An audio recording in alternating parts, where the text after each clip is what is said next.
Alright, coming at you with turn 3. Here we go. Where we ended off last time, Asia is about half split down the middle, 3-3 battlegrounds. We've got 2-1 battlegrounds, no domination of the Middle East, and then Europe, the U.S. dominates. I will just mention over here, Cuba has been taken by the Russians, and so technically they'll get points for that, but that'll be mid-war, so we're not really too concerned about that. Let's take a look at the hands. Russians first. We've got NORAD.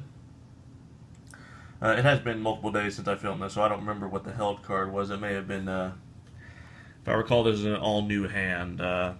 If the U.S. controls Canada, the U.S. may add 1 influence to any country, which they already hold influence, at the conclusion of any action round in which DEFCON moves to 2. They can be particularly nasty if they've got if they've got 1 injected in some nasty places. East Germany, North Korea, to name a few. Indo-Pakistani War, India invades Pakistan, or vice versa, etc. We've seen it before. NATO, Vietnam revolts, Romanian abdication, special relationship, UN intervention, 5-year plan again, which we're not happy about. But that's that. It's not a great hand, but it's not the worst hand. Americans, decolonization, which was held from the previous turn. China card. Independent Reds, Warsaw Pact form. We're going to want to play that and get it out of the deck so it doesn't come back to haunt us in late war. We did draw Blockade, so we'll play that and maybe get rid of, well, that's not great. We'd love to hold on to decolonization. No. Play Blockade, discard decolonization, have it come back later whenever it's not as useful, because by the time it comes back, the Russians will not need the access to the South America and Central American regions. Nasser, give the Russians Egypt, decolonization, 1 in 4 African or Southeast Asian countries, Olympic Games, Cambridge 5. We need a headline card. I don't particularly like any of these choices. I think the best choice is probably for the Americans to play Blockade and get out of the way, so that way they can use their ops on the rest of their turn. Yeah, that sounds good. So Blockade. And then for the Russians have some better choices. Vietnam revolts, Romanian abdication, Indo-Pakistani War is a fine choice. They only succeed on the 6th, though. But there's actually not anything else. Vietnam revolts is, sort of okay. But we've already got access to Thailand. That's not really a big deal. It doesn't really get us much. I'd rather just use it for 2 ops. Indo-Pakistani War can give us some ops and some VP. So, headline event. It's 2-1. 2 goes first. Indo-Pakistani War. The Russians need a 6 because India is invading Pakistan. There's a negative penalty for each country adjacent. That's 2. They had to get 4 to 6. So with that -2, they can only win on 6. The roll is 5, so that fails. Russians do get 2 ops. Discarded. Blockade occurs. The Americans will discard decolonization as discussed earlier. And blockade is finished. No more worrying about that. The Russians, let's see. Let's see, indeed. Let's see, because... Let's see, it would appear... I'm looking in the discard pile at the moment. Yes, Marshall Plan has been played. That way NATO will come into effect, which we really would not like, because we'd like to be able to brush war Italy later. I don't like using 3 ops either. I'd rather use NORAD for 3 ops to make the coup. I think it's going to be Panama at this stage because Iran is pretty well tight, but Panama is undefended. 3 ups to coup Panama. Action round 1. The roll is 4, plus 3 is 7. We needed 4. Difference of 3. Americans lose 1. Russians gain 2. Okay, that was 3 ups. NORAD, the effect occurs. It will come into effect when the Russians take control of Canada. That was 3 ops. DEFCON goes down to 2. The Americans' first turn. Loving playing Warsaw Pact to get it out of the way. The Americans really need some more leeway or some more more things in the Middle East. They want to even it up just in case.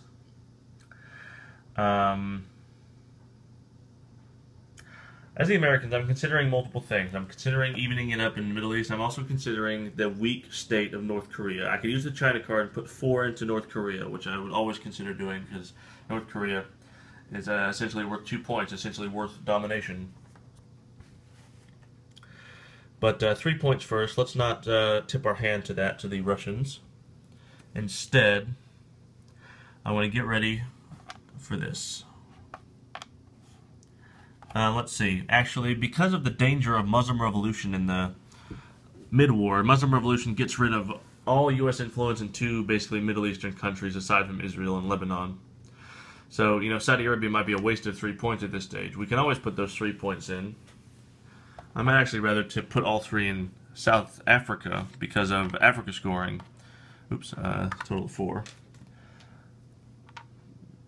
Because not only did that pretty much protect it, but you know what? Let's not do that. I agree with Africa, but not South Africa. I'm thinking 3 to Algeria because of that Russian access. They don't have any access to South Africa. I'm not worried about it. The effect occurs. The Russians add 5 total. I think 5. I think adding 1 to East Germany. Adding 2 to Poland because of John Paul II. 2 more. I'm going to take Yugoslavia. I am aware of independent Reds as the Russians. Putting 2 in Austria doesn't really do much. Anywhere I put it doesn't particularly help. I'd rather actually put another one in East Germany, I think. I'll put 1 more in Yugoslavia because I am worried about independent Reds. I gotta find a 6 over here.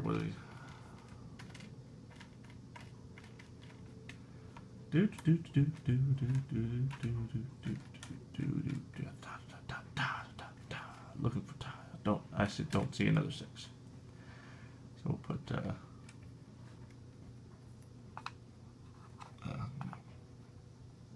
6. I don't know where that was pointing. I was pointing at that trash right there probably that whole time while I was looking for that tile. Oh well. That's 2 and 2, and then 1 in Yugoslavia. That's Warsaw Pact. Russians.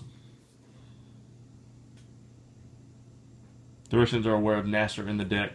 They would like to not put points in Egypt because then that makes the Nasser card basically a freebie. I'm going to have to play NATO. I need the ops. I think 4 ops with NATO. I could take Egypt. I can't do anything about Africa. Egypt gets me closer to Africa. I could put points in North Korea because I am aware of the weakness of it, especially when the U.S. has a China card, as well as further events like Usuri River Skirmish or Voice of America. So those kind of what I'm going to do is put 1 in North Korea. I'm going to put 3 in Costa Rica because that gives me domination of Central America, maybe for an early Central America scoring with easy, quick and dirty domination. Be good. NATO's in effect. Let's see. Americans' turns. Number of choices. China card is good. I'm thinking China. I'd like to hold on to that just in case of Usuri River Skirmish because we'd like to be able to use that. I think what the Americans are going to do. Hear that noise out there. 2 points to take Mexico. I don't know, Mexico, it could be could easily.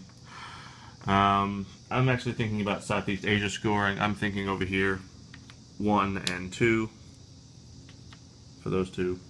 Cambridge 5 has no effect. Russians.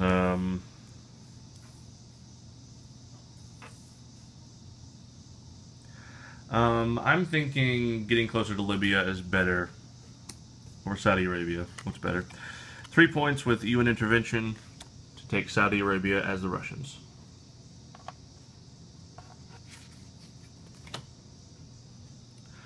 Americans. 2 points, Malaysia and Jordan. Nope. And Lebanon. Russians.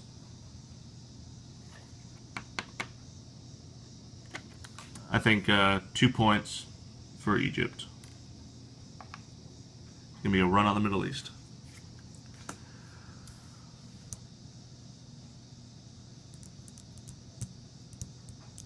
Sort of. The Americans can't really do much. Instead, I'm thinking 2 points to South Africa for mid-war. Looking forward to it.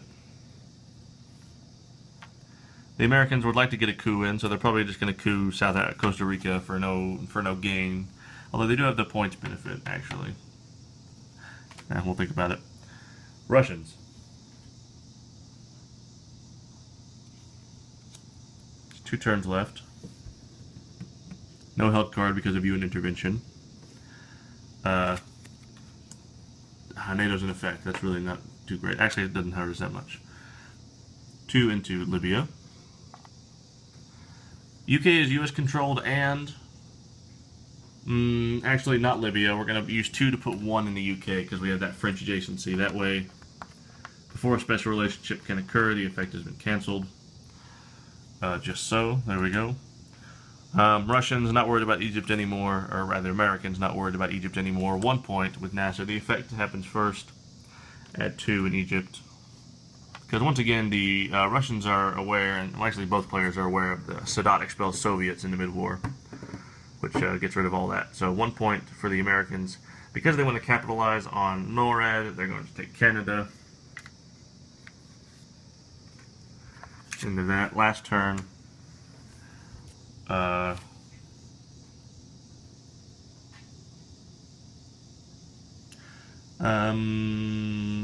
I'm thinking Romanian abdication for 1 point in Thailand.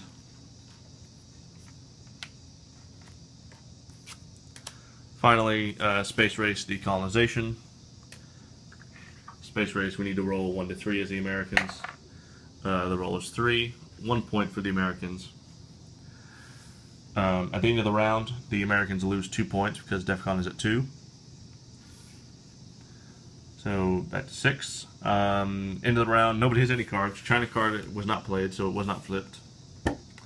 And we'll deal in the mid-war cards for mid-war and come back at you with turn 4 with new hands. Alright?